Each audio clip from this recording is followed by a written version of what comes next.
2014, the biggest ever outbreak of Ebola wreaking havoc in West Africa. New depths of terror in the Middle East. Tensions turning violent in Eastern Europe. A world struggling to cope as crises piled up. The United Nations called on world leaders to be resourceful, nurture the seeds of hope, and unite in decisive action.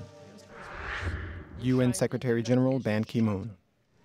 From barrel bombs to beheadings, from the deliberate starvation of civilians to the assault on hospitals, UN shelters, and aid convoys, human rights and the rule of law are under attack.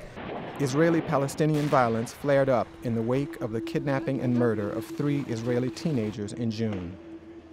Weeks of conflict and retaliation left more than 1,300 Palestinians and 60 Israelis dead. In the Central African Republic, sectarian violence and reprisal killings between Christians and Muslims left the country fractured and traumatized.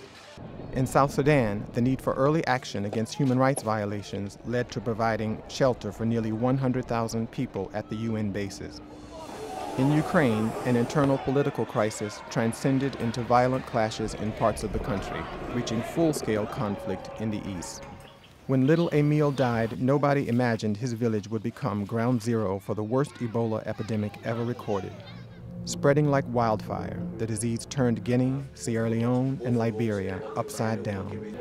At the UN Climate Summit, 120 world leaders joined forces with business, finance, and energy leaders and heard an urgent plea from Leonardo DiCaprio. We are seeing extreme weather events and the West Antarctic and Greenland ice sheets melting at unprecedented rates, decades ahead of scientific projections. None of this is rhetoric, and none of it is hysteria.